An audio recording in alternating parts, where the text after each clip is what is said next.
Welcome आप सभी का नए वीडियो में। इस वीडियो में हम आपको 12 खड़ी के बारे में बताएंगे। 12 खड़ी एक बहुत ही इंपॉर्टेंट टॉपिक है इंग्लिश सीखने और पढ़ने के लिए। ठीक है, इसके जरिए आप इंग्लिश को अच्छे से सीख सकते हैं। तो वीडियो हमारे साथ बने रहिए। आइए स्टार्ट करते हैं। सबसे पहले हम का की मीनिंग देखेंगे। का की मीनिंग क्या होती है? के होती है। ठीक है, का से के बनता है। ठीक है, सिंपल। इसके पीछे अगर कोई भी मात्रा नहीं लगी है, ना कोई स्पेस है, सिंपल अगर का है तो उसकी मीनिंग क्या बनेगी? के। ठीक है, आगे देखिए। का पे आ की मात्रा है तो क्या बनेगा इंग्लिश? के ए। ठीक है, के ए से क्या हो गया? का।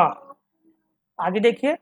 की मतलब कि जो स्वर निकल रहा है जल्दी से निकल रहा है। ठीक है, का पे छोटी की मात्रा है। छोटी की मात्रा के लिए हमेशा के बाद में आई लगाते हैं। ठीक है, की मतलब का पे बड़ी की मात्रा है और बड़ी की मात्रा के लिए के डबल ई का प्रयोग करते हैं। ठीक है, कु अगर का पे छोटा ओ की मात्रा है। ठीक है, अगर का पे छोटा ओ की मात्रा है तो के बाद में यू का प्रयोग किया जाता है। ठीक है, आगे देखिए। कु मतलब कि का पे बड़ा ओ की मात्रा है और बड़ा ओ की मात्रा के लिए हमेशा के बाद में क्या लगता है? डबल ओ लगता है। ठीक है, कहीं कहीं डिफरेंट हो सकता है, क्योंकि अगर आप देखेंगे किसी नाम में बड़ा ओ की मात्रा लगी है बट वहाँ पे उसकी मीनिंग हम यू लिख रहे हैं। ठीक है, यू क्यों लिख रहे हैं? यू तो छोटा ओ के लिए होता है, बट बड़ा यू में भी हम कभी कभी यू का प्रयोग करते हैं। ठीक है, इसमें थोड़ा सा डिफरेंस है, आप समझिए। जैसे कि अगर खिंचाव है, जैसे मैं एक एग्जाम्पल के एक नाम लिख रहा हूँ, पूजा। ठीक है, अभी देखिए, पूजा में खिंचाव आ रहा है, पूजा, तो इसकी इंग्लिश क्या बनेगी? POOJA। ठीक है, पूजा हो गया। इसमें खिंचाव आ रहा है, बट अगर यही देखा जाए, जैसे कि फॉर एग्जांपल हम देते हैं सूरज। ठीक है, सूरज में भी बड़ा ऊ का मात्रा लगा हुआ है। ठीक है, लेकिन इसकी इंग्लिश क्या बनेगी? SURAJ। ठीक है, यहाँ बड़ा ऊ की मात्रा के लिए हमने यू का प्रयोग किया है। ये डिफरेंस होता है, बिल्कुल छोटी छोटी माइनर सी चीजें हैं जिसे आपको ध्यान में रखना है। ठीक है, देखिए, यहाँ पे सूरज में ज्यादा खिंचाव नहीं आ रहा, सूरज, जबकि पूजा में पूजा। बिल्कुल माइनर सा डिफरेंस है। अगर आप ये समझ गए तो आपको इंग्लिश पढ़ने में कोई भी प्रॉब्लम नहीं होगी आगे चल के। का पे ए की मात्रा है, अगर का पे ए की मात्रा है तो इसकी इंग्लिश जो बनती है के ई बनाई जाती है। ठीक है, का पे ए की मात्रा के लिए के ई का प्रयोग करते हैं। आगे देखिए। कै कै के लिए क्या यूज करेंगे? के बाद में अगर ए की मात्रा लगी हुई है तो ए आई का प्रयोग करते हैं, सीधा का फंडा है। ठीक है, फॉर एग्जाम्पल में हम आपको दिखाते हैं, जैसे कि आप कैसे लिखते हो। ठीक है, एक वर्ड बना के देखते हैं यहाँ पर, कैसे। ठीक है, एक ही वर्ड बन गया। अब इसकी इंग्लिश कैसे बनाएंगे देखते हैं।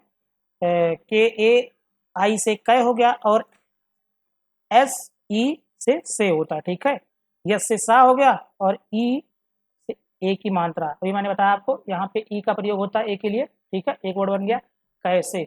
ऐसे ही डिफरेंट डिफरेंस वर्ड आपके सामने आएंगे। अगर आपकी ये 12 खड़ी मजबूत है तो आप डेफिनेटली बहुत अच्छे से इसको बना पाएंगे। ठीक है, आगे देखिए। को, के ओ से क्या होता है? को। कौ अगर का पे अ की मात्रा है। ठीक है, देखिए, का पे अ की मात्रा लगी हुई है तो उसकी इंग्लिश क्या बनेगी? के ए यू। ठीक है, सिंपल है। अगर का पे अ की मात्रा लगी हुई है तो इंग्लिश क्या बनेगी? के ए यू। आगे देखिए। कन कन क्यों पढ़ रहे हैं? क्योंकि का पे बिंदी लगी हुई है। ठीक है, और ये ध्वनि दे रहा है ना की भी, कन कन। ठीक है, इससे समझ जाएंगे कि यहाँ पे ना का भी प्रयोग हुआ है और इंग्लिश में ना की जगह पर एन का यूज किया जाता है। तो क्या लिखेंगे? के ए एन। ठीक है, क्या हो गया? कन। कह कह। ये देखिए, अगर का के बाद में डबल बिंदी आ रही है तो उसकी इंग्लिश हम हा पढ़ेंगे। ठीक है, के ए यच। हा के लिए हमेशा यच का प्रयोग करते हैं। आगे देखिए, हा की मीनिंग क्या होती है? के एच से खा बनता है हमेशा। अभी यहाँ से यहाँ पे मैं आपने देखा कि का की इंग्लिश के हो रही थी, बट खा की इंग्लिश सेम, के बाद में यच लगा देंगे, खा बन जाएगा। ठीक है, अगर खा पे आ की मात्रा लगी हुई है, के एस से खा हो गया, आ की मात्रा के लिए ए का प्रयोग किया जाता है। सिंपल है, बिल्कुल आसान सा, आप देखते जाइए। खी अगर खा पे छोटी की मात्रा है तो क्या बनाएंगे? के एच आई से खी हो गया। आगे देखिए। खी खी मतलब बोल रहे हैं जो मेरे मुंह से जो आवाज निकल रही है वो बिल्कुल स्लोली में निकल रही है, ठीक है। खी मतलब बड़ी की मात्रा है, और बड़ी की मात्रा के लिए के एच डबल ई का प्रयोग करते हैं। आगे देखिए, खू, खा पे छोटा ऊ की मात्रा है, और छोटा ऊ की मात्रा के लिए के एच यू का प्रयोग किया जाता है। आगे देखिए, खा पे बड़ा ऊ की मात्रा है, बड़ा ऊ की मात्रा के लिए के एच डबल ओ का प्रयोग किया जाता है, ठीक है। आगे देखिए, खे, खा पे ए की मात्रा है, ए की मात्रा के लिए क्या यूज करेंगे, के से खा हो गया, और ए के लिए ई लगा देंगे लास्ट में, क्या हो गया, खे, खे।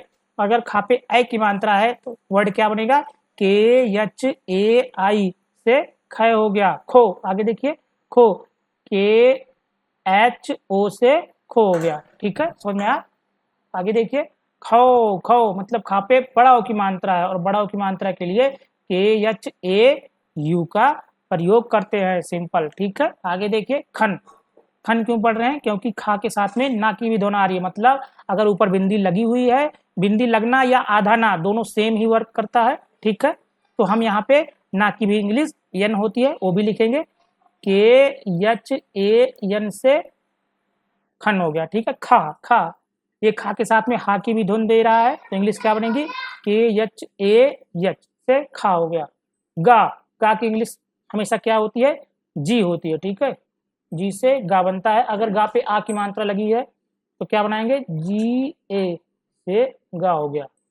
अगर गा पे छोटी की मात्रा है क्या बनाएंगे, जी आई से गी हो गया। आगे देखिए, गी मतलब गा पे बड़ी की मात्रा है, और बड़ी की मात्रा के लिए जी डबल ई का यूज करते हैं, ठीक है, समझ में आया। आगे देखिए, गु मतलब कि गा पे छोटा ओ की मात्रा है, और छोटा ओ की मात्रा के लिए जी यू का प्रयोग करते हैं। आगे देखिए, गु, इसका मतलब गा पे बड़ा ओ की मात्रा है, और बड़ा ओ की मात्रा के लिए जी डबल ओ का प्रयोग करते हैं। गे, गे, इसे साफ पता चल रहा है गा पे ए की मात्रा लगी हुई है, और ए की मात्रा के लिए जी के बाद में ई लगाते हैं, ठीक है। गए, गए, आगे देखिए, गए, जी ए आई से आई की मात्रा होती है, ठीक है, समझ में आया। आगे देखिए, गो मतलब गा पे ओ की मात्रा है, और ओ की मात्रा के लिए जी यू का प्रयोग करते हैं। आगे देखिए, गो, गो मतलब गा पे बड़ा ओ की मात्रा है, और बड़ा ओ की मात्रा के लिए जी से गा हो गया, ए यू से बड़ा ओ की मात्रा हो गई। Gun, gun, ji A N से गन हो गई, गाह, जी ए एच से गा हो गया। आगे देखिए, घा, घा की इंग्लिश क्या बनती है, जी एच से घा हो गया, और घा पे अगर आ की मात्रा लगी हुई है तो जी एच ए से घा हो गया, घी मतलब कि घा पे छोटी की मात्रा लगी हुई है, और छोटी की मात्रा के लिए आई का प्रयोग करते हैं, ठीक है, समझ में आया। घी, घी बोलने में ही पता चल रहा है कि यहाँ पे बड़ी की मात्रा का प्रयोग किया गया है, तो इंग्लिश क्या बनाएंगे, जी एच से घा हो गया, और बड़ी के लिए डबल ई का प्रयोग करते हैं। गु, गु मतलब जल्दी से स्वर निकल रहा है, इसका मतलब है घा पे छोटा ओ की मात्रा है, और छोटा ओ की मात्रा के लिए जी एच यू का प्रयोग करते हैं। आगे देखिए, घू, घू घा पे बड़ा ओ की मात्रा है, और बड़ा ओ की मात्रा के लिए जी एच डबल ओ का प्रयोग करते हैं, ठीक है, समझ में आया। आगे देखिए, घे, घे के लिए जी एच ई से घे हो गया। आई के लिए देखिए, जी एच ए आई से घय हो गया, ठीक है। घो मतलब घा पे ओ की मात्रा लगी हुई है, और ओ की मात्रा के लिए जी एच ओ का प्रयोग किया जाता है। आगे देखिए, घाव, घाव कैसे, क्योंकि घा पे औ की मात्रा लगी हुई है, और इसकी इंग्लिश मीनिंग क्या बनेगी, जी एच ए यू, ठीक है, समझ में आया। घन, आगे देखिए, घन, घन की इंग्लिश क्या बनेगी, जी एच ए एन से घन हो गई, घा, जी एच ए एच, यहाँ पे हा की धुन आ रही है, और हा के लिए हमेशा एच का प्रयोग करते हैं।